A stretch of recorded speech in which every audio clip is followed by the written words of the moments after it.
What's up, Codex? This is Dan Kelly here with Uncle Gary. Oh, on this side of me, Uncle Gary again, interviewing the artist, the comic legend that is Tom Mandrake. So thank you for taking the time out of your day to sit here and talk with us a bit. Oh, absolutely. Great to be here. Thank you. So we'll just go ahead and jump and get started. I was, when you agreed to do the interview, I was reading some about you, and I saw that before you even got into comics, when you were in high school, that you had a fanzine called First Flight that you did with a friend. Can you tell us about that? How I guess that was kind of your start in comics in a way. I guess you could call it that, yeah. Well, my friend is Dave Kellogg, and actually, Dave did some professional work too. We did a book, or I should say, a project called Sky Dogs. It ended up in DC Comics. What was the name of that thing that they put out for a while? Well, I'll get back to that as it occurs to me. Anyway, First Flight. The wonderful world of DC, the amazing world of DC Comics, the fanzine they did. No, it was for new. Well, I'll tell the story and then it'll come to me. I forget things. Absolutely. That's how it always works. Yeah. So my dad had an advertising agency, and I learned how to do paste ups, mechanicals. We had printers. I knew how to print. I could run the printer. I could do everything, darkroom all the way through. So Dave and I decided to put out our own fanzine. We created a character. The character's name was Icarus. We got some of our friends to put in some stuff. I remember John Tottleman did a pin-up for us because John was in Erie, Pennsylvania, and we were in Ashtabula, Ohio, which was pretty close together. So I think we managed to get 2 issues out. But I was doing, aside from the writing, which Dave was doing, I did the whole thing. Like I say, paste up mechanicals, darkroom, printing it at night after we were done working for the day. John did a really beautiful pin-up for us, and I left it on my work desk at home, and my cat walked across it and left footprints on it. I had to go and apologize. I'll never forget that. Of course, John's a sweetheart. He was like, "That's cool, man. I understand. It was fine." But yeah, that was the first comic book we did, and my dad was great about that kind of thing too. He was very, very into it, and he was a comic book fan too. So he was more than happy to help us along and all of that stuff. That's awesome. What were some of your favorite books growing up? The first book that I remember buying myself was Avengers #4. So that's a pretty good one. That's a good one. And I wish that I still had that copy. But we were kids. You bought them, you read them to death, and you threw them away. But I had comics before that because I could remember getting comics when we were little kids, and but that's the one I remember actually having money in my hand and buying, and it's Captain America Returns, and I'm like, I don't know who that is, but it sure looks interesting. And I bought it and I took it home, and I said, Dad, look, Captain America Returns, and of course he knew who Captain America was because he was reading comic books the first time around in the 40s. So we had a great discussion about that. Yeah, and that was off and running. What were his favorite books that he remembered from his youth? He was a big Captain Marvel fan. So we had we would always have a discussion about who was better, Superman or Captain Marvel. Him being a Captain Marvel guy, I was a Superman guy. So it's a very important discussion there about who was better. But Gary just got a nice old Golden Age. Give me 1 second. a really great Captain Marvel actually at Baltimore Comic Con. And of course, I ended up doing the. Of course, by then it was Shazam, not Captain. Oh, nice. Yeah. How about that? Whiz Comics #10. Yeah. Not bad, right? Yeah, not bad at all. 1940. When I ended up doing the Shazam book at DC with Roy, of course, Dad was always proud of the stuff I was doing. Both my parents were very enthusiastic about my work. Of course, he had something to say about the fact that Captain Marvel was being taken seriously at that point because he liked the older, more humorous Captain Marvel. Right. Did he like Cap? Was Cap his favorite, or was Captain Marvel Jr.? Or because the whole premise of the Marvel family and the look of that stuff. Dad was a big comic book fan. Pulp magazines. I still have some of his pulp magazines. You probably see up here in the shelf. I've still got some of his sci-fi and amazing stories and things here. Because I know that you love a horror background, I was kind of expecting you to say that your dad was a big EC fan and had the Tales from the Crypt and those things, and that was a huge influence. Oh, absolutely. Dad loved horror books and he loved horror movies and things, so he had a big influence on me in that respect.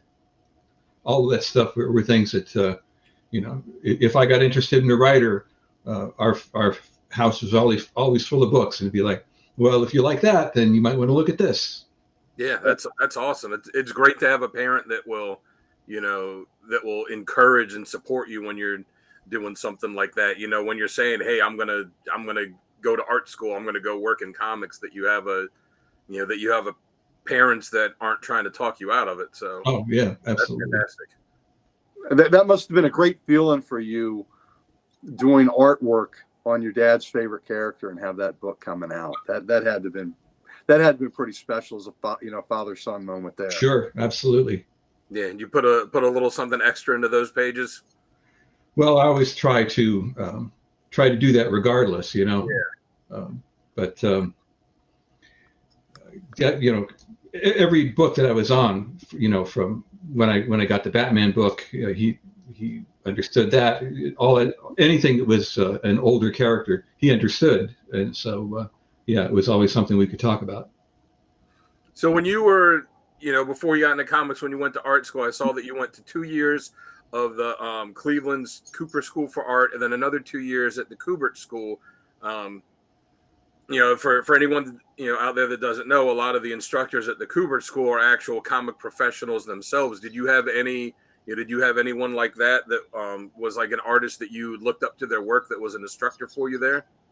Well, we had some great instructors. I was going to the Cooper School in Cleveland, and it really wasn't working for me because they had a kind of a negative attitude about wanting to work in comics. I had more than one instructor there tell me, well, you can't make a living doing that. And it was like, this is an art school. Shouldn't you be more enthusiastic about this? Yeah. And then when I found out about the Kubert School and I talked to Mom and Dad about it, it's like, look, that's where I want to go. The school, it was going to be in its first year. And it was an uncredited school. They were like, all right, if that's what you want to do, go. So I got there, and I had Joe Kubert as an instructor. I had Dick Giordano, Dick Ayers. These are all guys that were obviously heavyweight industry professionals, and they knew what they were talking about. Rick Estrada. So, and especially Joe and Dick, they were. Looks like he'll jump back in a minute. Sometimes his internet is a little kind of wonky. Okay, I'll just keep going. Dick was the editor-in-chief or publisher at DC at the time, and so that relationship that I developed with Dick was sorry, very important.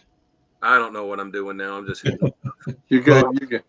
We're still here. Yep, we're good. And I developed a really good relationship with Joe as well, and was able to work with him as an editor after after we were done at the Kubert School too. So I was doing backups for him on the Sergeant Rock books, and Dick was getting me work as a background artist for people up at DC. So yeah, the time I spent at the Kubert School was important and really helped with my getting my foot in the door professionally as well. I missed a little bit there. So was that Dick Giordano and Joe Orlando? Joe Kubert. Joe Kubert. Oh, Joe Kubert. Okay, got you. So you had gotten your start at DC Comics. So is that how you got your first assignments there? Was through the instructors at the Kubert School? Well, to some extent, I think the first work that I did was the backups in the the war books for Joe. I was also getting work just as the horror anthologies at DC were starting to die out. That was 79, 80, the years where the big implosion that happened. I was starting to get some work on Tales of the Unexpected and their Ghost book, and Jack Harris was one of the editors and that was working there. So I was getting work from Jack and a couple of the other guys, Len Wein. I was getting work with Len Wein. And boom, all of a sudden people were saying, well, as we hear every 5 to 10 years, that's the end of the comic book industry. Right. And that was the first time I heard that, but I wasn't about to give up. So I just kept pounding on the doors and start getting work at Marvel too, a little bit here, a little bit there. And at the time it seemed like it was taking forever, but in retrospect, things were moving pretty quick. And it wasn't long before I was doing finishes on the New Mutants at Marvel and getting regular work at DC too. That it was all within 4 or 5 years, and things were flying pretty good. But like I say, when you're young and impatient, it seems like it's taking forever. Those DC horror anthologies. Now I'm a big fan. I own every Bronze Age DC horror book, so I've got everything you did. I'll have in there. And I'm working now. I'm doing pretty well on putting the Sergeant Rock run together. And a lot of those issues, when we were looking at the story and I saw that you had done backups, I was waiting to read them till I had them all collected. So I've got a nice treat in store for me when I read those books and I see your work doing the backup stories. And for Joe Kubert to bring you on to work in a book that's a character that he is so identified with, that's pretty good bona fides there to have the blessing of the man that co-created Rock, this iconic comic character. He was really helping us out. Those students that he thought were really trying hard, he helped. And there's a lot of students that he did that for. In our class it was me and Kim DeMulder and Jan Duersma. Probably a couple others I'm not remembering, but he would make you work really hard on those. You do the work, you take it to a studio, he'd go over it with a fine-tooth comb, you take it back and you'd work. Pretty soon there'd be layer on layer because there was of course no computers to work on, so you were just doing paste up on paste up. And then Joe would go back and you'd see the finished work and he would just go back and re-ink the stuff that you did. Thank God, because my Sergeant Rock was not good. But the benefit of that was then you get the original art back and you go, look at this. I got a Kubert original here. So especially the bigger Sergeant Rockhead, it's like, oh, this is great. I'm never going to get rid of these. Well, when you're sitting there comparing yourself to the master of that character, that's a tough comparison to make. You're just beating yourself up when you do that. Well, Joe had to tell when he was working with you and he's trying to explain things to you and you've gone over the 4th or 5th time and he'd go. I was talking to Andy Kubert about this over the years many times, and both of us have said the same thing. Still to this day, when things aren't going well in the artwork that I'm doing, and I know there's something wrong, Joe is right behind me and he's going. That's a great teacher that has stayed with you all these years. Yeah. And you met your wife at the Kubert school there, didn't you? Yeah, we were in the same class, and in fact we got married at the Kubert school. We didn't have any money to speak of at the time, and we asked Joe, hey, can we use the back? Of course, the Kubert school was what they call the mansion. Now they moved to where they are, which is the old Dover middle school. But the mansion, which was dormitories up until recently, it's just a beautiful old building, and it was in great shape at the time. So we got married to the mansion. So it's like, yeah, you can use it. You got to do the setup. You got to do the takedown. So we got our friends together, and that's what we did. We got married. Pretty good deal. Yeah. Yeah, perfect. And what a great story. What a great venue, right? Yeah. It seems to have worked out for both of you. Yeah, we're still going. That was 1980. I happened to see her when I saw you at Baltimore too. So yeah, it seemed like your collaboration is still going strong. That's right. Now you had talked about that you had started DC, but you did some work for Marvel too. Can you talk about what the difference was between the two companies at the time, what it was working between the two then? Or was there any difference? You know, it was relatively easy at the time to bounce back and forth between the two companies. You know, you just walk down the street, basically. It wasn't that far. And so it was natural for most freelancers, if you weren't hooked into a contract, and at the time I wasn't, if you couldn't find the work that you wanted at DC, you run down the street to Marvel, see if you could pick something up there. And I'm trying to think of who I was talking to at Marvel at the time, or how it was that I ended up. I think I just walked in at the right time. I was starting to get some background work at Marvel, and Louise Simonson just said, "Do you think you could do this this New Mutants book, but do it kind of like Bob Layton?" I think it was Bob that was doing the book before me, and I was like, "Sure," and having no idea if I could or not. But you know, again, you're looking for work. You're trying to find anything you can do. You're going to say yes to anything. Yep. So Sal DeSema was doing like blue pencil layouts for the book, and when I say layouts, I mean really rough layouts. So there'd be like a circle for a head and a couple of lines, and and then he right next to it, this is a close up of whoever. So I would just basically draw it in and try to ink like Bob. It was a great run for me. I had a really good time doing it. So I was working on that. That was, I think, 81 or 82, somewhere in there. And that was before, at one point, the deadlines were really tight on that one. And I was not loving the idea that I was going to kind of end up doing that kind of work and not sort of express myself in my own work.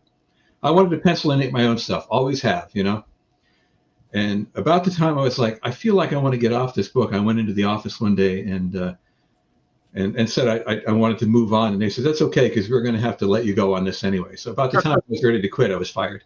Wow. It worked out great. But it's funny because the book was selling like 250,000 copies a month, and that wasn't enough at the time. Can you imagine? Wow. In today's market, that would just slay it. Oh, God, yeah. But of course, that was no alternate covers. Yeah. Yeah. Of course, then Bill took over the book with Chris, and they revamped it, and then it turned into a great big hit. So they did the right thing, obviously. Now, what was your? So you had said you always wanted to to pencil and ink, not just ink. So what was your first ongoing book where you got to be the primary artist? Batman. That's a pretty good one. Yeah, it's pretty good first out the gate. Good place to start. I think after I finish up the New Mutants, now my personal timeline, I get a little confused sometimes about what I was doing and when I was doing it. When you're talking about the early 80s, so 82, 83, 84, I forget what I was working on. I think I did some Swamp Things in there. Did a couple of jobs for Marvel, but like I said, I was doing a lot of work for Dick Giordano. Well, he was the head at DC, and then he offered me Batman as a regular ongoing gig, and I was like, hell yeah. And Len Wein was the editor. Len was a great guy to work for. Doug Mensch was the writer. Oh yeah, he was a great writer. Oh yeah, absolutely. And there were only 2 Batman books at the time. Can you imagine that? Just 2 Batman books. Yeah, just Batman and Detective. And I know things got tough a little. Detective was almost canceled at the late 70s. Batman Family was selling pretty well, and Detective, coming off the great Steve Englehart, Marshall Rogers run, the sales were bad, and that was one of the greatest runs I've ever read. I loved that run. Yeah. And Mike Gold had the idea of Batman Family selling, and they put the Batman Family logo on Detective Comics, and the sales went up, and they discontinued Batman Family. And about 3 months, there were about 3 or 4 months worth of Detectives where the Batman Family logo was on Detective. And then after that, it remained a dollar comic, but they had the Detective masthead prominent again. But I mean, that would have been such a tragedy to lose the masthead of the DC's the title. The company that would have been a real shame if that had happened. Fortunately, like you say, that it turned out fine. And when I was working on, so the first book out of the gate, we created the Black Mask, which has turned out to be, has become an iconic Batman villain. Who knew, There I get my first Batman book. We create the Black Mask, and this, of course, the story between Batman and Detective Doug was writing both books, so the story bounced back and forth between the two. So yeah, that was a great project for me. And when I wrapped up my run there, where did I go after that? Were you doing the stories in Detective too, or you were just keeping yours in the Batman? That was Klaus Janson. Klaus Janson was the one. Okay, at that time.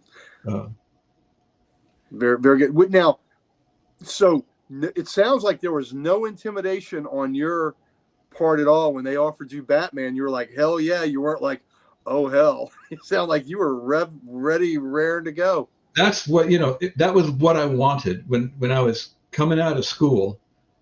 Like so many people do, you're like, I want to draw Batman. It's one of the things that I really wanted to do. So it was a goal of mine. I never hid the fact that I really wanted to draw Batman. I'm sure I told Dick that more than once. Right. So I was there looking for the job, Well, the other thing is to get it from Dick Giordano, who knows something about, being part of some fantastic Batman books. Yeah. He was such a superb inker with Neil Adams. Oh my goodness.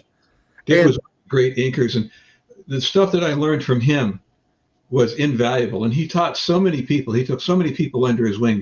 Dick always had a big studio of people that were working for him, and he had a way of explaining how to ink that nobody that I've ever met was able to do it. And I can't do it. I've tried to be as simplistic and straightforward and to break it down, but he could just say, okay, here's what you do. This is it. 1, 2, 3. And you'd be like, oh, my mind is completely blown. And I've tried, as they teach to figure out how to explain things to students and be as straightforward as possible, because I saw what Dick could do. And I think it's important to be able to do that. But he was one of a kind in that respect. So, you saying your dad was a comic fan and always encouraged you, and then Batman being your first ongoing book as as the primary artist, what was his reaction when you call him and say like, "Hey, Dad, I'm the new artist on Batman"? Well, he was, like I say, my folks. Dad passed several years ago. Mom's still alive, and they both were always very encouraging about everything I did. Very excited about it. So, it was great. They were always right there for me. Would you bring him the finished product, bring him the comics to him and deliver them to him? Would always take the books out. Back in the day, 80s through the 90s, DC and Marvel, they give you like 25 copies of everything you did. That's a lot of books. I think my house is still insulated with comic books. I've got to do something with all these things. So yeah, we'd always take the books out and hand them out. That I just can't imagine how cool that must have been, to hand your dad, who is a lifelong comic fan, say, "Hey, Dad, here's my Batman book that's out," and to have your name on it too. That's pretty special. So, kudos to you for that. Now, look, over the years, you've worked with a lot of creators, but you've worked with John Ostrander a lot on Spectre and Martian Manhunter and Grimjack and Firestorm. So I know the first book you worked on with him was Grimjack, wasn't it? How did that come together? Well, so after Jan and I got married, we moved into an apartment, a small apartment complex, a really old one in Stanhope, New Jersey. And we already knew Tim Truman, Tim and his wife, Beth. We were friends already.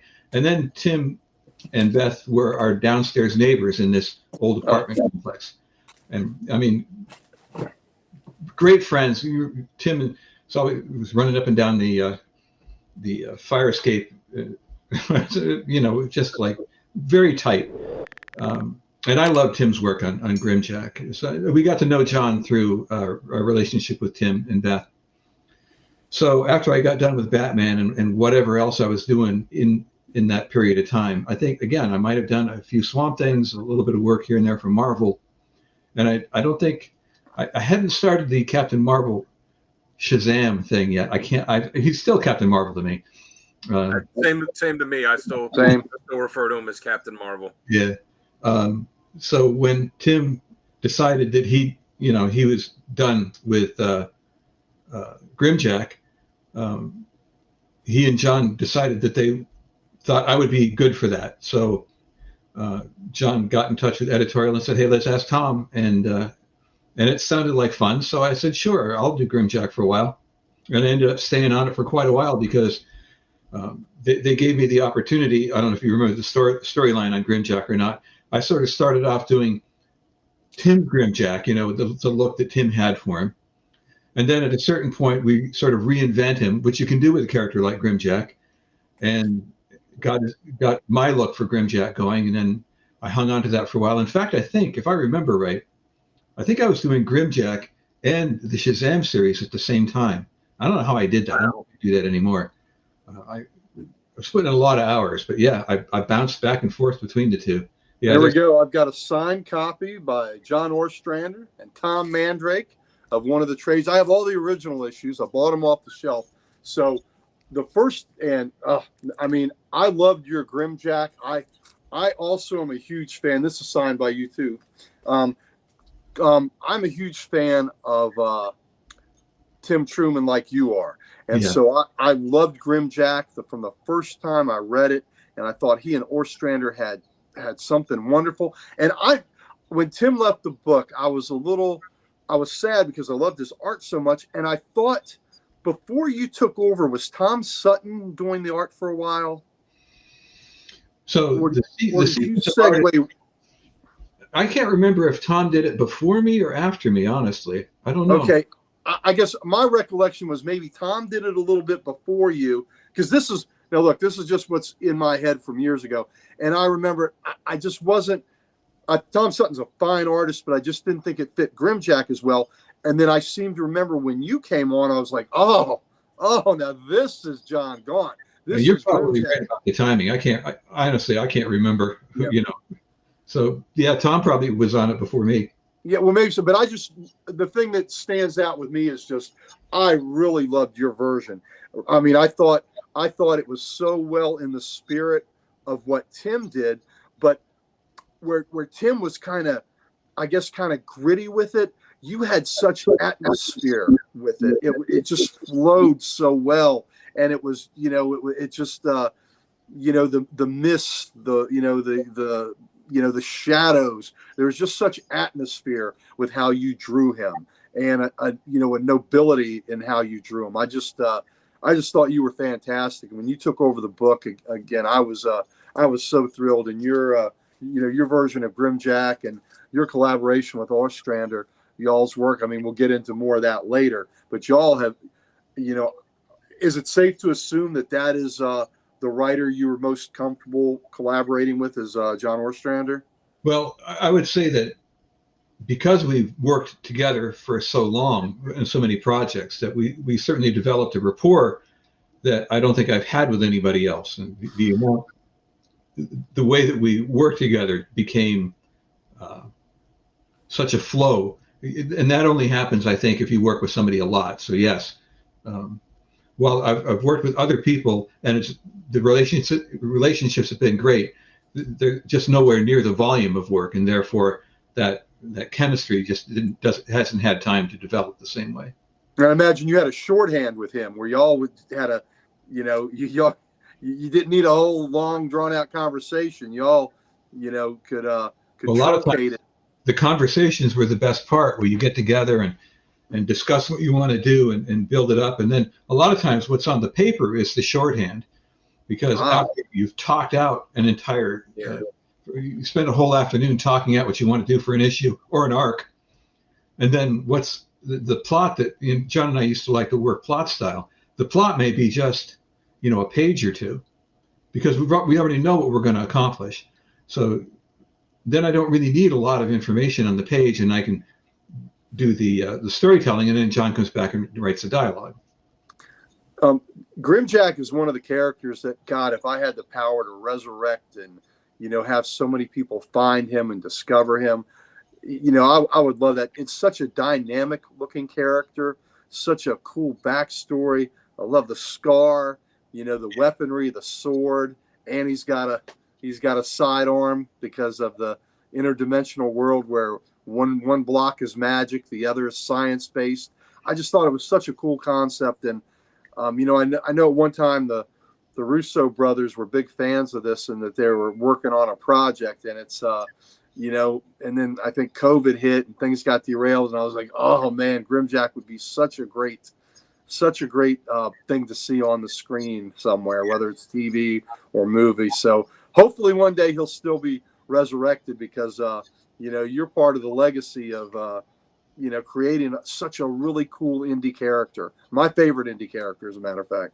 Yeah, I agree. So, but like he said, you work so much with John Ostrander. So yeah, Grimjack, and if I'm missing anything, I know there was Firestorm and Spectre and Martian Manhunter. How was it when you guys would do these books together? Would it be he would get the job as the writer and say, this is who I want, or would you get the job as the artist, or would it just kind of be like, hey, we're going to this together? Well, so after Grimjack, I was doing some other work for DC and probably Marvel too. But I remember I was doing some Swamp Things for Karen Berger, and Alfredo Alcala was inking those. Alfredo Alcala is an inking god, one of the greatest. But as I said before, I always want to pencil and ink my own stuff, and I wasn't the regular penciler at that point on Swamp Thing, but Karen offered me the job. She said, I'd like you to be the regular penciler on Swamp Thing, which is a great gig, but knowing full well what the answer was going to be, I said, I was like, thank you, I really appreciate that, but I would only do it if I could ink this book myself. And she said, no, Alfredo was the look of the book. And she was right, of course. Yeah. So I walked away from that, and part of in my head, I'm like, I must be crazy. But almost instantly, Dan Raspler grabbed me and said, I want to talk to you. DC offices were very small at that time. He may have been listening at the wall. I don't know. So for that particular job, they already had John for Firestorm. So at that point, I think Denny O'Neil was the group editor, and Dan was, I don't know if he was the assistant editor on the book or the regular editor at that point. But regardless, they offered me Firestorm. So I was like, yeah, I'm working with John again. Great. So that was an editorial decision. But then after that, while we were working on Firestorm, John and I decided together that it would be really cool if we could pick another character for DC. And we picked the Spectre because first, we both thought he was a great character. Second, nobody was interested in him at DC at that moment. So we figured, we both like the Spectre, and we're not going to get any pushback because nobody cares about him. So we put together a proposal, and we were already working with Dan, so we gave it to him, and he was like, yeah, I like this. So he showed it to the higher ups, and they were like, nobody cares about the Spectre. We don't want to do it. Nobody bought the last Spectre run. But Dan, we used to call him Bulldog. We got him on our side, so he pushed it for us. And they said, oh, okay, you can do it. And, it turned out great, I think. Yeah. Great. I think it turned out great. Yeah, that was a fantastic series from start to finish. Let me say fantastic. This you just signed for me in Baltimore, and I bought this for you from a show in New Jersey several years ago. It was the last show that I got to see George Perez at, and you signed this for me. So the Spectre, you think it turned out pretty good? Let me tell you something. That is one spectacular book. You and Mr. Ostrander have a lot to be proud of. I've got 58,000 comics, so I've got my comic bona fides. I have a heck of a collection. And your Spectre book with Mr. Ostrander is one of my top 5 favorite titles ever. The Well, thanks. Spectre is a top character. The fact that, you took John Ostrander, who was a theology student, and you gave him a character that was the wrath of God, God's wrath manifested. And your art, your moody, atmospheric art that is perfect for a book that walks in and out of the horror vistas that the Spectre does. That was a match made in heaven. And I know the interiors you did, the covers you did, and the overall tone and the feel of that book were simply amazing. That we have a good friend here that's on the CODEX station with us, one of the hosts named Tim, and I have gotten him to go back, and he has gotten all the issues of the book except he needs 4 more.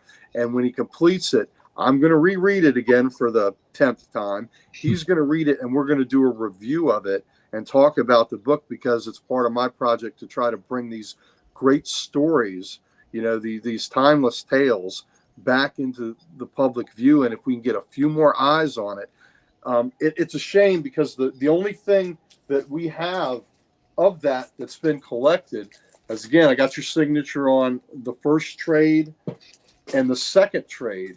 And these things are so magnificent. And I have talked with Peter Tomasi, who edited that, was one of the editors on that book for a long time.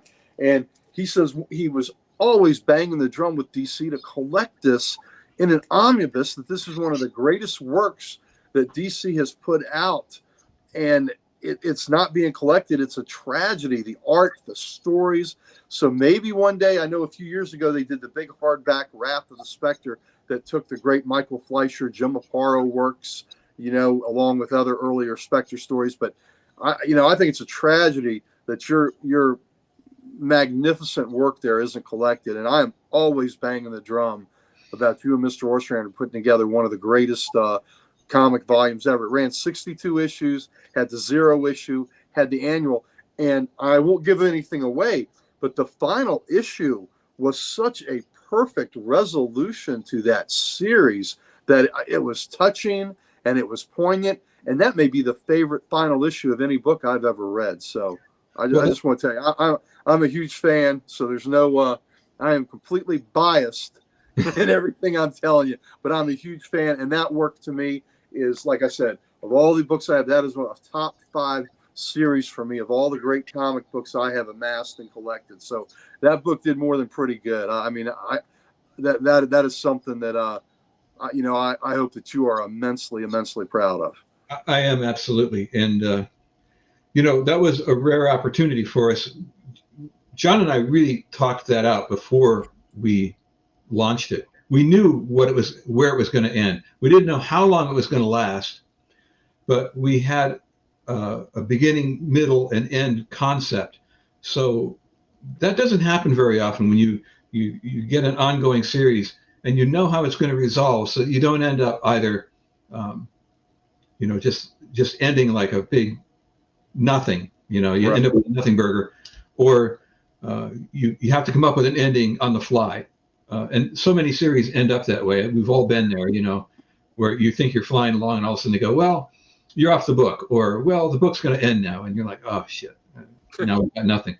So that's one of the rare long runs where we were able to actually say, here's what we want to have happen, and actually make it happen. So, well, like you said, your artwork was perfect for the character and the story. And I imagine that, with some of the grisly stuff that the Spectre does, and some of the like really grisly creative punishments that he gives to these criminals in there, that was probably pretty fun to come up with, with the stuff to draw in there. Like, oh, what are you doing this week? Oh, this week I'm gonna draw all these guys as fingers on his hand, and he's gonna inject fire into his veins. And it was, and at the time, working mainstream DC, you would think that would have been more in the Vertigo line, but we were always walking a tightrope there, but we managed to keep it somehow mainstream DC. Nowadays, you can do anything you want mainstream, but back then it was a little more difficult. One issue of it I really liked was the one in the Spear of Destiny storyline where uh, it wasn't as much the Spectre himself in the like he was in the issue, but it was where they were, the investigator was going and talking to all of his old Justice Society teammates and say like, well, what did you think of him then? And like each one would kind of give their perspective and say, but you need to talk to this one, and then they'd have a completely different perspective, like, oh, but you need to talk to Hawkman. Like that was one issue of it that I really enjoyed. Mhm. That always stood out to me because you got all these different perceptions of the same character depending on who it was, remembering him. Yes. Well, one of the great things about that project is, as you mentioned, John's awareness of really Corrigan's background. The whole book really is about perception. It's about Corrigan's perception of what his powers are, and he's got this unlimited power, and the only limitation on it is what Corrigan perceives his limitations to be. Yeah. I love the scenes between him and the priest that was, his advisor and his, Father the person he would unboard, his confessor, Yeah. that he would confess to. I mean, some of those scenes were so human and so poignant. How long did it take? How many issues in were you when DC realized that, because the book got to a status where they had to have been pretty pleased with the numbers to continue on for a while, right? I don't think that DC ever, as a company, or the people that were at the top at the time, ever really had that much respect for the book, to be perfectly honest. So for whatever reason, it was never like their best selling book by any stretch. And so if it's just a numbers game, yeah, I don't think that they were ever in love with it in that regard. So, Well, so was it, so you said that when you had started it, that you had, the two of you had the idea, like, all right, this is where it's going to end. So when it finally did end, was it DC saying, all right, it's time, we're going to cancel the book, and you just already had the end? Or was it the two of you saying, you know what, it's time for us to wrap this up? We've told all the story that we have to tell. I think that DC had given us, our 5 years, and they were pretty much telling us we were done. But we knew it well before that. I think, it was, now it's a little hard for me to put the timeline together, but I think we knew a year before it was going to wrap up. So we had time to put that ending together. The ending that we already knew we were going to do, we had that time to put it in place. And then also we had time to start figuring out what we were going to do. And we played the same game all over again. And that was, let's pick out another character that we really love, that nobody is interested in utilizing, and that was the Martian Manhunter. There we go. Another book signed. And again, these are both, at the time, I mean, both of these characters, well, they're still underutilized as far as I'm concerned, but at least people use the Martian Manhunter once in a while. When we got him, we had a lot of negative reaction from JLA fans because we weren't doing with our vision of the Martian Manhunter what they were doing in other books. But regardless, we got a lot of good response from fans. And I like what we did with the project. I think we had 3 years on that run. But again, DC was like, you want to use the Martian Manhunter? Yeah, sure. I mean, nobody cares about him. So great, we'll do what we want then.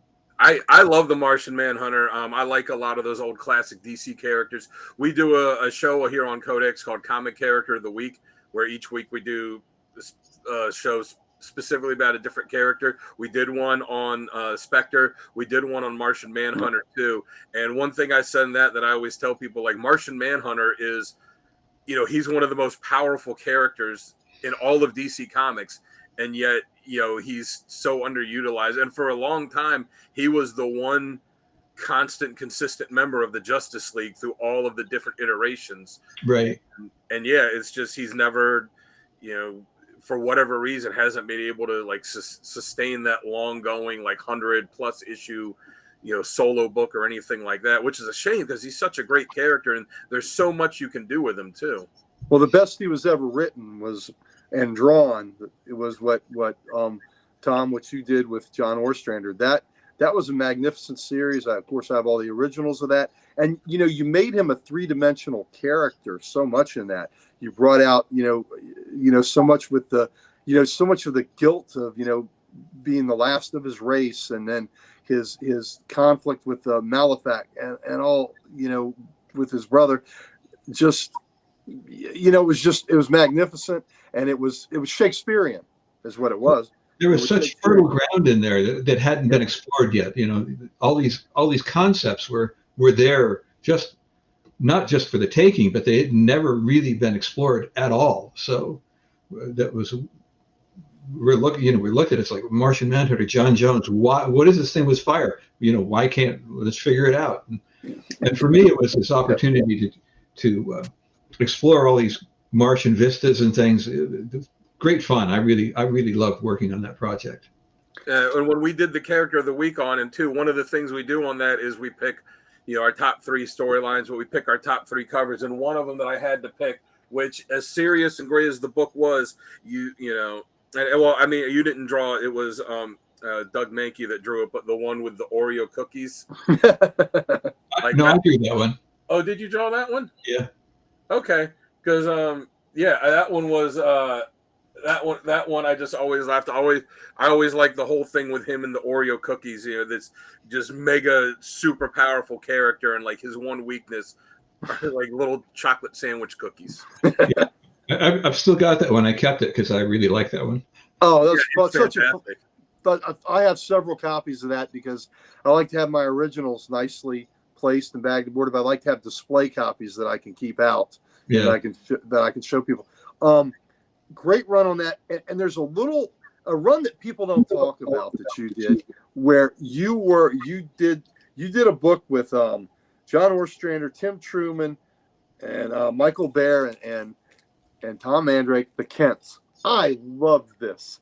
Nobody will talk about this. It's a historical drama using the Clark Kent's, Jonathan and Martha Kent's bloodline. And this is a fantastic book with historical, it's historical fiction. And that is a great book. I hope you had a great time doing it because, man, I sure loved the heck out of that book. But that one has sort of fallen by the wayside over the years. I don't hear anybody talk much about it, but I had a great time. I love doing Westerns. Sometimes people will say, well, you must really like doing horror and superheroes. And it's like, yeah, I do. But I also love doing other stuff as well. And Westerns is one of them. So getting the opportunity to do that, that was a lot of fun. I like getting into historical fiction, and yeah, it was a great project. Well, that's one reason why I wanted to bring it up, because I never hear anybody talking about it. But I want you to know I love that book tremendously, and I was happy to get you to sign that. And that as a 12-issue miniseries or a maxi series. Dan, I don't know if you have it, but man, I have not read that one. No. Yeah, I love history, I love Westerns, and I love the gentleman that worked on it. So it was just fantastic. Have you ever drawn Hex, Jonah Hex? I bet that would be a kick for you. I don't. See, sometimes I have to think about it for a minute. I don't think I ever have. No. I mean, yeah, that seems like a character if you like doing Westerns and style that would fit on there really well. Yeah, that would be fun. Absolutely. I say, go back to Martian Manhunter. Now, unlike on Spectre, you didn't do the full run of Martian Manhunter with John Ostrander. Did you leave because you had another project that you had to do, or did you just kind of feel like you had done everything to do with that? As it didn't go for much longer after you left the book, but it was still a little bit longer. I can't remember, to be perfectly honest. That's a good question. Well, it's nice to have that much work that you can't remember what other job you took after that. To be honest anymore, sometimes it's like, why did I do that? I don't know. Well, going back, one thing I wanted to ask too about Spectre, going back to that is, one of the things you did in that was in issue 54, you created a new version of the Golden Age character, Mr. Terrific. So what was the impetus behind his creation? Not just like, oh, we're just reintroducing the character. Like, it was something completely different from what the original was. So, what was the idea behind doing that? Okay, so at this point, this may seem like a nothing, because everybody's been turned into a zombie at this point in comics, right? Yeah. I mean, the whole DC and the whole Marvel universe has been beaten to death. But at the time, that hadn't been done. That was not a thing. So we decided in that particular story, we wanted to pick out a Golden Age hero and zombify him. And we were like, and also we did want to create a new character. We'd been talking at great length about Mr. Terrific, and John and I were neighbors, just one town over. So we used to get together and talk out storylines and things, and we got onto this thing about Mr. Terrific and the old Fair Play Mr. Terrific and the horrible costume, and how it was such a redundant character to all the other white bread superhero characters, and there was nothing there. And if we could remold that into something and make him contemporary, how could you make that an interesting character in today's world, the 1990s world? And so first, the idea that we would take Mr. Terrific, who, again, nobody cared about him at the time. Right. He was just a Golden Age character. He meant nothing to anybody. So I got to do that scene where we turned this terrible costume and this stupid idea, zombified him, and then come up with a character that could be contemporary and interesting. And that's what we came up with, was the new Mr. Terrific, somebody who would fit into that urban scenario. And yeah, it took off, Yeah, I mean, he's become a pretty major character for DC. Had the Terrifics book for a while. It was in the cartoon. He was on the Arrow show. Now he's going to be in the new Superman movie. So yeah, what do you think of what DC has done with him? In the years since. It's just like any character that you create, and if you've been doing this as long as I have, you've created a slew of them. And you create them, and if it's for DC or Marvel or somebody, you don't have any control over them. You might have a piece of the action sometimes, and that's great, but you just throw them out there. And if sometimes they take off, it's wonderful, it's great. And people ask me, what do you think of all the iterations of the Black Mask that have happened? I'm like, it's all great. The fact that they've survived all this time is amazing to me. But with Mr. Terrific, he's still essentially the same character. It changed a little bit, but it's still essentially the same concept. And I think it's wonderful. I think we managed to hit something. We managed to nail that one right off the bat. I mean, his costume got a little fancier, but that was the intent right from the beginning. The idea was that he's going to start relatively costumeless and then develop. So I think we did it right. Yeah, I mean it's a pretty good character to have as a legacy for you. Yeah. Oh, I agree, and the fact that they're talking about putting him in the Superman movie has got to be pretty cool for you to just think about, and that to know that when the credits roll, your name is going to be up there as somebody that had a the source material that you created. So I think that's really cool. And you know what, you made that character, you made him, and he was relevant. He wasn't just, we're just going to change him just for make a splash. That character had somewhere to go. He had something to say, and you made him. You made him one of the smartest men in the world, and this great inventor and this adventurer. So the Michael Holt Mr. Terrific is, let's say he is a terrific character. So y'all the last thing we wanted to do was just make a new character just for the sake of doing it. So right. That was definitely the point. It's one of those instances which I don't think happens very often, where the legacy character has far surpassed what the original character ever was. That was a relatively low bar. Well, I'll give you that. you're leaps and bounds above where poor old Terry Sloan was. Matter of fact, he had been killed in a Justice League JSA crossover. Years earlier, Jay Garrick was possessed by the mist and killed Mr. Terrific in the JLA satellite. I made fun of him, but to be honest, I have a real soft spot for those old heroes, and some of the really clunky stuff is quite entertaining. Yeah. I mean, one character that I've always loved since I was a kid, and it's probably just because he has just such a great costume, is Our Man, because it's such a fantastic design. And when you think about it, all right, it's a guy that takes a pill and he gets super strong for an hour, and he's telling the villain, "I'm Our Man." So like, if you could just outlast, if you could just put a stopwatch on and you could last 61 minutes, you're gonna win. Yeah. But still, like, the design was just fantastic. And that is a great costume. Yeah, I agree. So one other thing I saw when I was looking on your website for when you were doing the Spectre was that John liked to do this Mr. Magoo impersonation of the Spectre, and that you started drawing a Mr. Magoo Spectre, and then you started following it up with other comic strip versions of them, and you had a few, I think 4 or 5 listed on your website. So what was John's reaction when you started doing those and started sending them to him?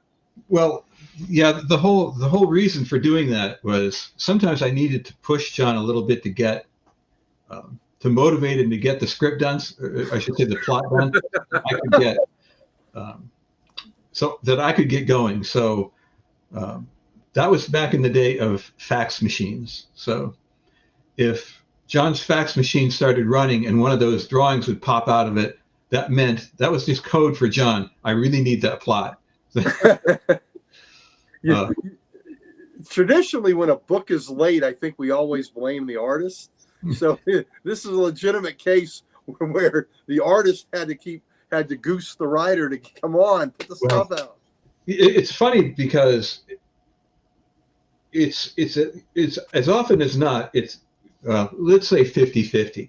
Okay, yeah. Writers can be late just like artists, and the person who usually takes the hardest hit is either going to be the colorist or the letterer, depending. Anymore, it's the colorist, because the lettering can be done, because everything's done digitally, simultaneous with the inking and or the coloring. So they're the ones that really take the hit when things are late. Well, if anybody wants to see any of these, I have your website on the screen there at tommandrake.com. I highly suggest going and checking them out. There's a few of them on there. If you go on there and click on behind the scenes, there's 7 of them on there. My favorite one that you have, of the ones you have on there, is the Calvin and Hobbes one, where he's got the cat hanging from the tree. He's just walking away with that like sinister little look on his face. Yeah, that was a day where I was waiting for a plot. That's great. And I never thought about that when a book is late, you're right. The colorist and the letterer are going to catch hell. Yeah. Was it Jim Aparo who was famous for not only would he pencil and do his inks, but he was also lettering it too, I believe.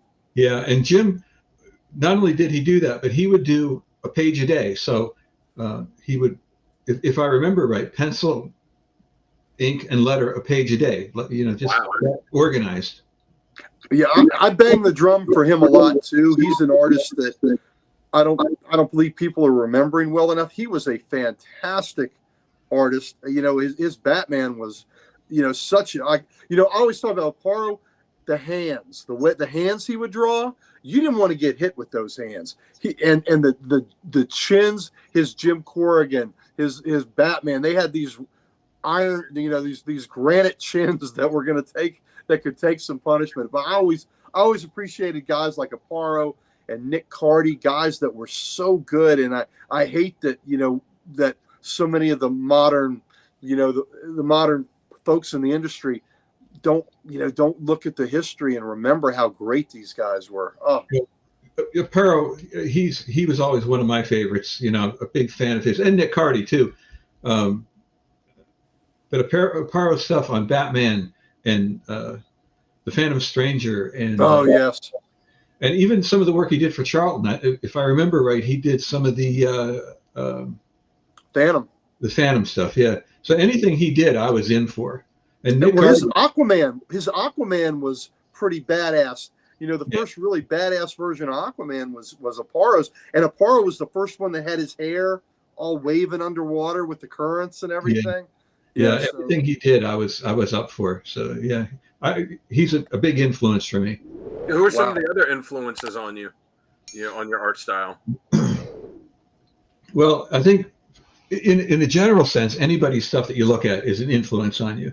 But guys that really inspired me, Aparo for sure, and I was a huge because I was my first influences were the early Marvel guys, Kirby and Ditko and Colin and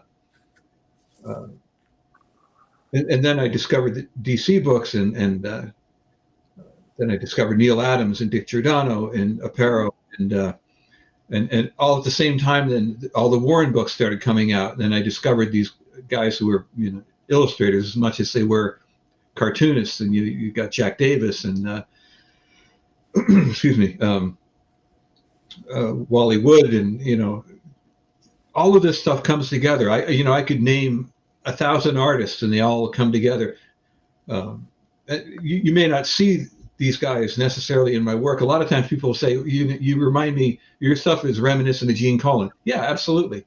But he's not the only one who's in there. But I think there's a certain kind of organic flow in my stuff that looks a lot like Colan and Palmer together, which is great. I'll take that. I see the atmosphere of Colan in your work. I mean, again, it's just when you're reading a Tom Mandrake book, I mean, besides beautiful images, it's just the atmosphere. You feel like you're walking through the fog.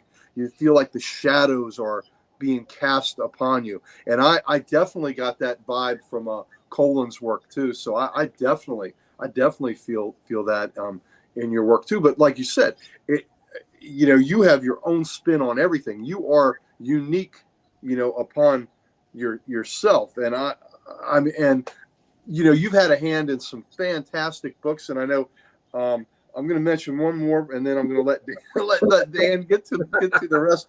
But Sidekick, oh my gosh, Sidekick was one of the most disturbing books I have ever read. I think it was a 6-issue mini. You and Straczynski, and Dan, if you're not familiar with it.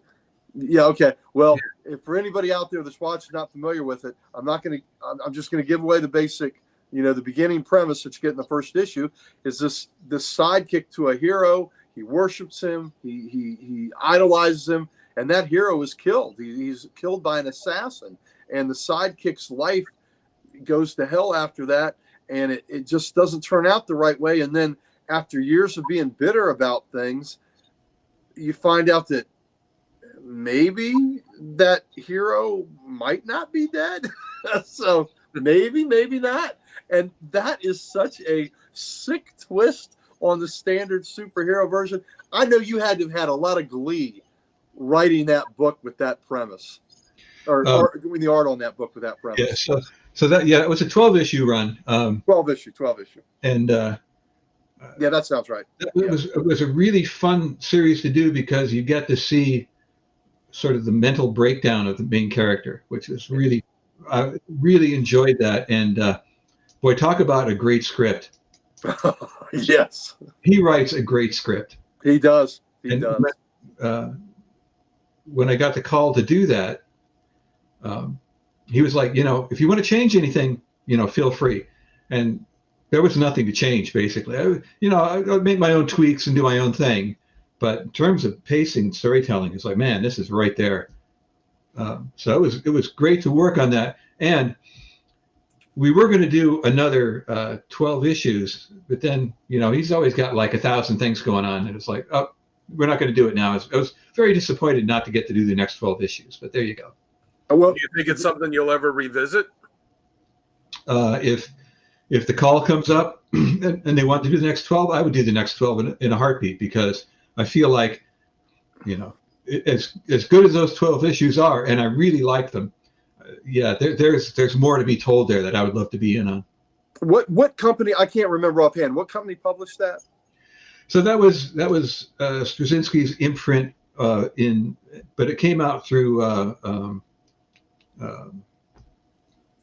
what is that? Was it Image? Image, yeah, it came out. Oh, through it was Image. Okay, good pull. What was his imprint? Joe's Comics. Yeah, that's right. Yeah. Yeah, but again, the writing was brilliant. I've tried to steer people toward a book Straczynski did called The 12, and that book is amazing too. Yeah.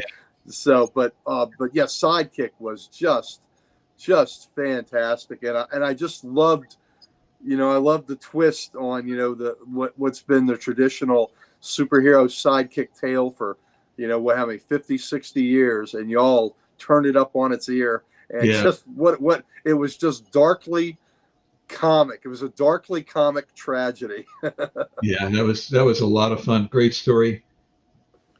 Now one thing I saw is that you co-developed the horror comics correspondence course for the Kubert School. So how did you get involved with that? And then what was it like setting that up? You started off as a student, and then now you're essentially an instructor there.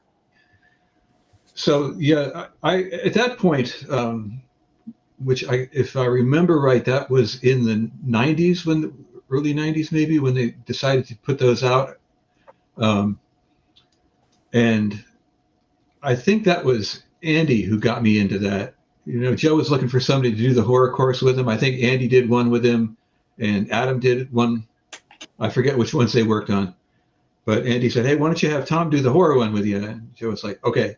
So I didn't really have any choice. It's like, okay. Yeah, I guess it's one of those things when Joe Kubert comes to you and says, "I want you to do this for me," it's pretty hard to say no. You say yes, and you do it. And so it was great. I loved working on it. I wrote a bunch of notes and did a bunch of drawings. Actually, I still have all the original art that I did. I got here. Nice. And there was a lot of back and forth, and I actually got to ink over some of Joe's stuff, and he inked over some of mine. Of course, the final writing in it is his. I put some notes in, but the majority of the actual writing is, of course, Joe's. It was really interesting, and Joe was a big personality. So when you're working with Joe, you put your stuff in and you just say yes, sir, and you do it. But I was really proud to be able to work with him on that. Now, when you were setting it up, did you ever have those times where, like you said, where he would kind of be behind you and be like, Well, there was always that concern, but Joe was a great collaborator, and there was a different feeling at that point. I was not a student anymore, and he didn't treat me quite the same. But that's right. That feeling, because Joe was the boss, and that was all there was to it. Yeah. He was treating you like a colleague at that point. Yeah. Yeah. You graduated. You'd already made your bones. Yeah. So I didn't actually start teaching at the Kubert School. I think I had taught 1 or 2 days there at a couple times, but I didn't actually start teaching until the year that Joe and my dad passed, both in 2012. Mm. So that was a bad year. Yeah. That sounds like a rough year. Sounds like it was rough, and I'm assuming that Joe was a father figure to you as well, right? Yeah, absolutely. Absolutely. Wow. Well, gosh, it's something how that happens, where you get, you have a year where you just totally get your butt kicked by circumstance and by life, but and to have two people that were so influential in your life. I think that they passed within less than about a week. Oh, really? Oh my! Wow. Yeah. So that was a time where I reevaluated, that idea that, well, it's time for me to start giving back more than I was. So that's why I decided to start teaching there, and so I've been teaching there ever since. Wow. So is that something that gives you? I'm assuming that's something that gives you great joy to be able to continue that fine tradition. It is, absolutely, and it's fun. It's teaching is an interesting experience. For one thing, it keeps me in contact with all these younger people and what they're interested in, and it helped me to try and learn to codify some of the information that's in my head, because once you start teaching, you have to explain it to people. And I teach storytelling primarily, and there aren't any real solid rules to storytelling. It's not like you can say you have to do this, this, and this, and now you've got a great comic book. There's only good ideas. There's no solid rules. So I find it endlessly fascinating, not just to do storytelling for my own, because it's a deep well you can never find the bottom of, but to help people along at that early stage is really fascinating to me and helps keep my head in the game. Now, do you with teaching courses there, what's it like balancing teaching courses and then doing your actual comic work? Well, I only teach 1 to 2 days a week, so depending on the year. I tried 3 one time, and it's like, well, this is going to kill me, so I can't do this because I've always got a lot of projects on my plate anyway. We were talking before we went on air about the stuff that I've got, and you can see I've got a lot of things going on, and there's a bunch on my board right now. Yeah, and I'm sure I got your Instagram and your Twitter on there. Had the website before, but check out them, and you keep up to date on everything that he's working on. We're gonna jump into talking about that real soon. Yeah, let's do. Absolutely. But yeah, it's a bit of a balancing act, but and I do like to keep busy. I've got ideally, I guess I'd need another couple days in the week, but it's worth it to me to be able to go over to the school, and we're not that far away. Where we live here is like 10 minutes from the school, so it's not like a big drive or anything. Is your wife also an instructor there? My wife Jan is an instructor. Nice. My daughter Sean is an instructor. Wow. My son Jack was teaching Saturday classes. So. No, they're just going to have the Mandrake wing there for Yeah, that's pretty cool. So yeah, my family is very involved with the school. Do you think that would make Joe very happy? Oh yeah, he would love it. Nice, that's wonderful, absolutely wonderful. Now in 2015, I saw that you and John Ostrander continued your collaboration. You did the book. Is it Cross? Howard Brown. Yeah. That you did that, and you funded it yourselves through Indiegogo. So, what was behind the decision to do it? To fund it by yourself through crowdfunding instead of taking it to a company. And then what was it? What was it like actually, doing all of it on your own? Well, so we actually started off as a crowdfunding project through Kickstarter. Oh, Kickstarter. And so it really was a question of, well, what's this like, and can we do it, and can we make it work? And it's a lot of work. Doing a Kickstarting project that's a month out of your life right off the bat. Of just that's all you're going to do for a month is just do that Kickstarter, and the Kickstarter did well, and I'm very proud of the project, and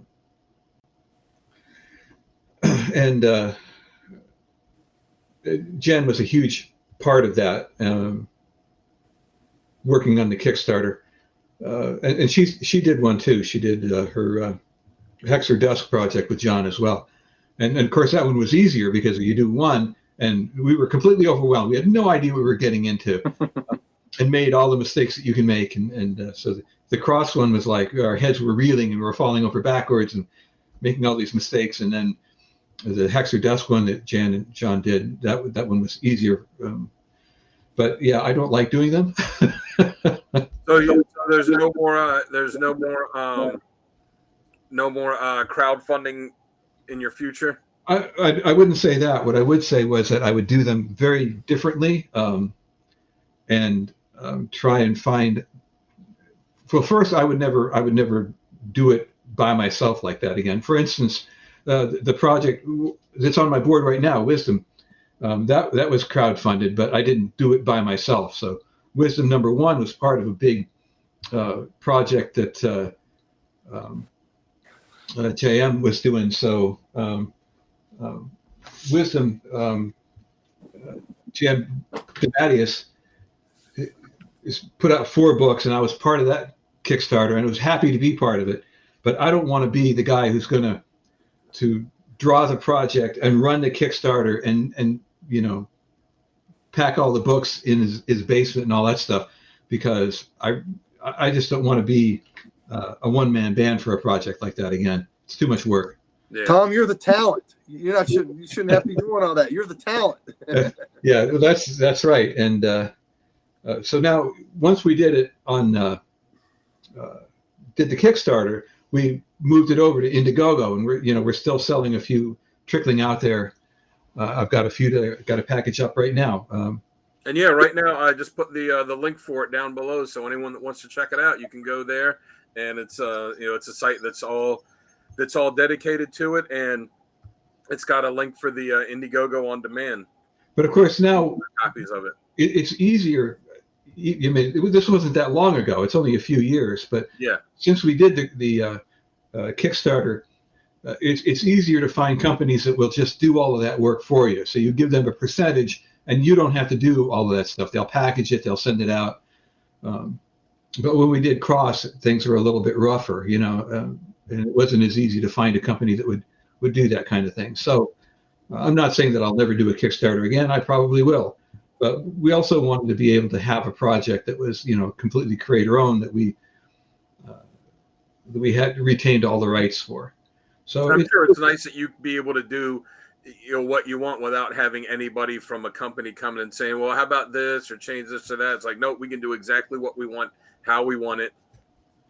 Yeah, and I've been exploring all these different avenues too. So, now I know what it is to run a Kickstarter. So if I want to do another one, I know the mistakes. You have to dive into things and find out. And I'm working with Steve Niles and Shannon Denton through their Monster Forge company right now, and I'm part owner with anything I do with them. So I'm trying all of the different creator-owned avenues that I can find right now. And you said that's one of the new projects you're doing. It's called Monster Born, and you said that should be coming out pretty soon, right? In December? Yeah, that's coming out in December. So, I'm still doing projects with DC, and that's great. I never want to lose that connection with companies that I've worked with before. I'm working with DC, I'm working with Titan, but having creator-owned stuff is great too. So I want to keep my hands on all of these things. And when there's new ways to create comics, I want to know about them. I want to try them out. So I was gonna say, let's talk about some of the new stuff you're doing. So there's that Monster Born book, for Dark Horse. So what's that about? So that is very much just what it sounds like. It's a very classic horror comic, lots of monsters. I don't want to give any of the story away, but actually you can go to the Dark Horse website and it's up there. You just type in Monster Born, Monster Forge, and you'll see the project is there. It's done. We finished it quite a while ago. And actually, initially I thought it was going to come out Halloween this year, but for some reason it got pushed back to Christmas. So that's a project that's ready to go. And for DC, I think Halloween this year, but sometime this month I've got the Ashniko project coming out. That's called Husk, Tale from the Weed Killer Wasteland. That's sort of bouncing off Ashniko's new album, Weed Killer. So that's that's just like a 12-page story. And again, if you go to Ashniko's website, you can see the cover is up for that right now. So is that it? You said it's a 12-page story. Is that in an anthology book? No, it's a standalone book. It'll also be printed, but you can, and I think the proceeds for that are going to some kind of charity for growing trees or something. You look that up and you can see it on her website. So that was an exciting project to do as well, because Ashniko is a really interesting rap artist. She has a lot of, you can see a lot of her music videos up. So I got to see some of the music videos before I started the comic book. And I was playing those over and over again while I was working on the comic. That was really cool. Who approached you with that, to do that project, to hook you up with somebody that's, that's a rap artist, that's, a much different generation, and to hook you in there, who is an established seasoned pro? How did that linkage come up? that came in through DC licensing. Now, I've done a lot of projects through DC licensing over the years, and one of the more interesting ones was 2 or 3 years ago. They had a project that just appeared through Instagram, and it was a Sandman project, and it was DC and Audible put together this thing where people could send in their dreams, and an artist would interpret the dream, and then Audible would put together a soundtrack for it. Oh, wow. So it was really cool because I would get his dream, and I would do a single illustration for it, and then there'd be a soundtrack, a Neil Gaiman soundtrack over top of it. It was awesome, and they would just give me as many as I wanted to do. I couldn't like do 1,000 of them because I had other work that I was doing at the same time. But every once in a while, I get these really cool projects from DC licensing. I did that. Last year, I did a GSA story for them. A few years back, Jan and I did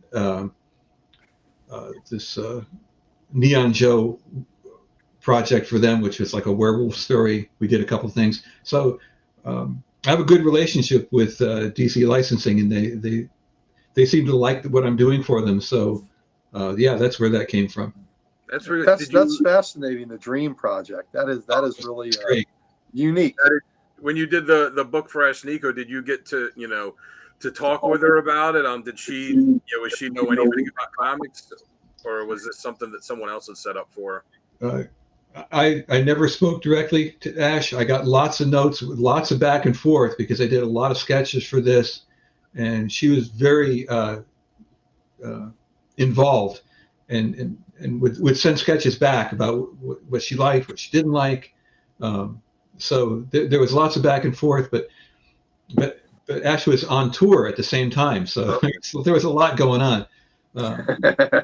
So there was a lot of involvement, but not a lot of direct contact. Now, as far as music goes, another thing I know you have coming up is the Jimi Hendrix Purple Haze graphic novel that you said is coming out through Titan in July. So how did you get involved in that project, and what's that all about? So this goes back a long ways. Like 2018, I had done just for the fun of it. I'd done a sketch of Jimi Hendrix, and I put it on one of my social media. And the editor that I'd worked with at Titan, I had done Captain Kronos Vampire Hunter project for them. I have those, yep. Before, and so he calls me up and says, "Look, I saw that drawing, and we're going to do a Jimi Hendrix graphic novel. Would you be interested in it?" I'm like, "Yeah, I love Jimi Hendrix, so sure, I'm in." I had no idea what the story's going to be, but yeah. So, but it was going to be. I hope this is good. Yeah, it's going to be officially licensed, so we've got to talk to Jimi Hendrix and get approval. And she really liked the drawing, so all right, so great. Whenever you guys are ready, let me know.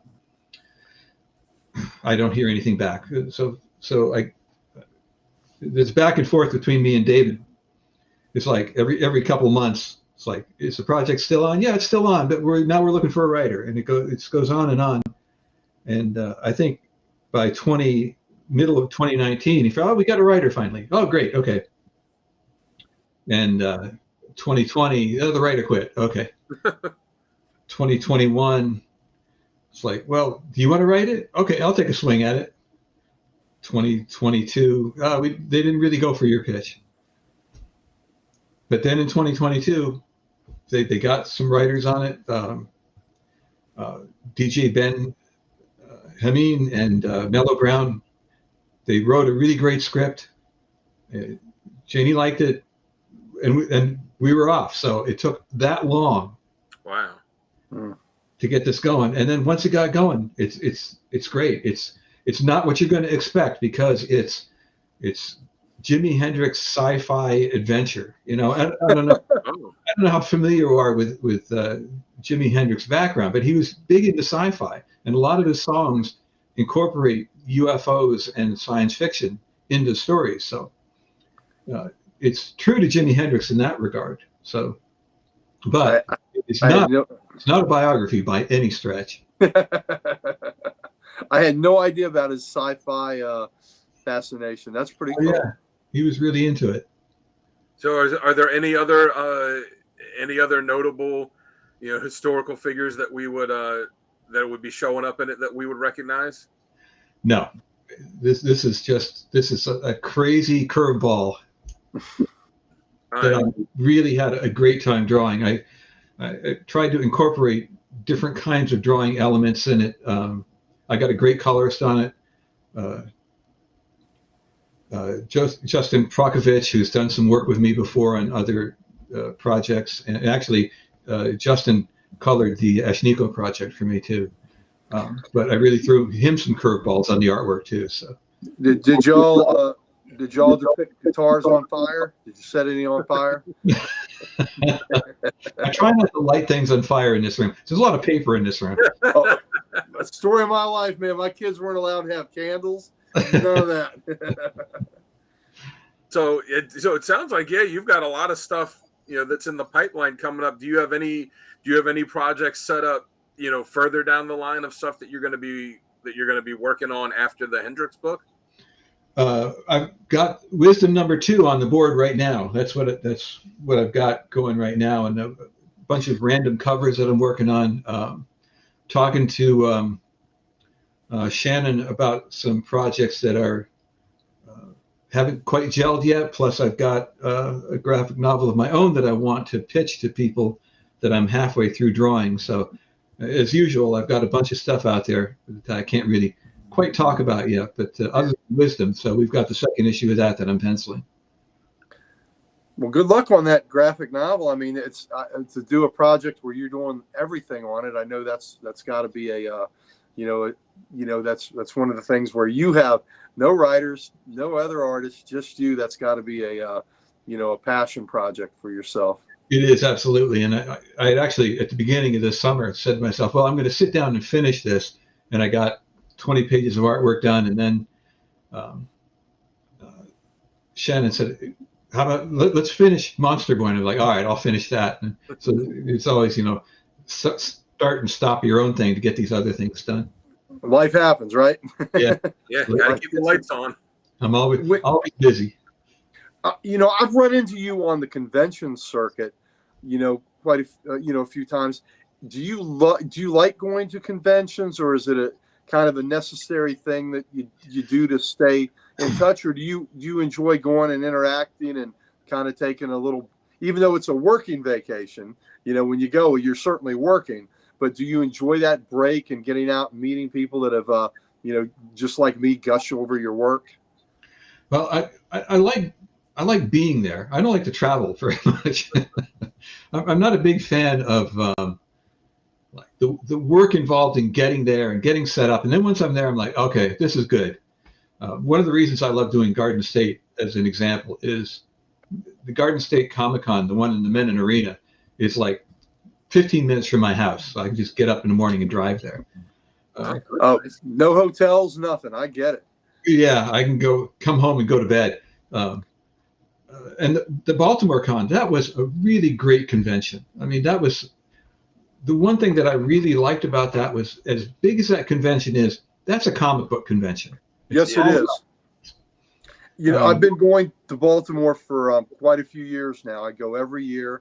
I set up, I'm part owner of a comic book shop called Comic Logic. We sit up there, and then one of my best friends, who's a dealer, he's a retired lieutenant colonel, combat veteran, flew the Warthog, so his comic company is Warthog Comics. I help him set up. But we go there every year, and Baltimore, it's about the books, it's about the writers, it's about the artists, it's about you guys. It's not pop culture. It is strictly a comic show. And I was thrilled to see you there this year, because I couldn't remember the last time I had seen you at Baltimore. I know I'd seen you in New Jersey, and I couldn't remember if I'd seen you at Baltimore, but I certainly hope you'll come back to Baltimore, because, like I say, I'm there every year, and I think it's a show, that, like you said, it is about the books, and it is about the creators. I was really impressed by that, especially, I spent one day in New York, and as a convention, it just, and everybody should do what they enjoy. If you're into costumes, that's awesome, and if you're into merchandising, that's great. But to some extent, the comics are a little bit off to the side, Yes. Which is why I don't set up there anymore. I'm not. It's just too much. It's just overwhelming, and so I'm into the shows that are about comics. And the other good show that I did. This was actually pre-pandemic. I was up at the one in Providence, and that was a good comic book show too. But I haven't been back there since then. Have you been to Heroes Con in Carolina? No, although people tell me that's a good one to go to. That is very much like Baltimore. That they very much share the same DNA. That it's about you guys, you creators, and it's about the books. And people that go there are serious fans that are trying to buy serious books. And they're not there for the pop culture photo ops or the autographs like that. The autographs they want are like people like me, that I want you to sign my trade paperbacks. I want to buy a print from you and get your signature on it. I want to have it personalized. And that, those are the kind of fans you get at Baltimore and you get at Carolina. So I recommend those highly. But yeah, I hope we see you next year at Baltimore. It's going to be the 25th anniversary of Baltimore, and Mark Nathan always, he's always been very much a purist about when he puts on his show about getting you guys, and the creator guest list, as you well know, that what a phenomenal guest list that was that he had. Great. So hopefully you'll be on it. Hopefully you'll come down and do a little bit of traveling. Baltimore is not a terrible travel. It's not a bad ride. It's only like 4 hours from here, so that not terrible. I don't mind driving. Jen hates airplanes, so she didn't. I hear that. Well, Baltimore's definitely close enough, so y'all come again. It was wonderful seeing y'all there, and I'm glad you got a great vibe from that show. Oh, absolutely. So, just wow, we've been talking to you for an hour and a half now. Oh yeah, it's almost 9 o'clock. So, we'll wrap it up here. Let you have your evening. I just wanted to, to kind of close off and say, you've had a very long career. You've drawn everything from G.I. Joe to Grimjack to the Spectre. I mean, all kinds of stuff. Is there any character that that you have wanted to have a run, not just a one-off story, but have a run on that you just haven't had a chance to, or anything that you would actively kind of try and go pitch to Marvel or DC, like, hey, let me get a big story with this character. Well, let's see. Dr. Fate, Doctor Strange, those would be two good characters. Yeah. I don't think I've ever drawn a Man-Thing story. That would be fun. That would bounce the swamp vibe a little bit there. I'd love to see what you'd be able to do with Ghost Rider. Ghost Rider would be fun. You guys mentioned Jonah Hex. That would be a good character to work on. Oh, I'd love to see you do it. Yeah. Absolutely. And I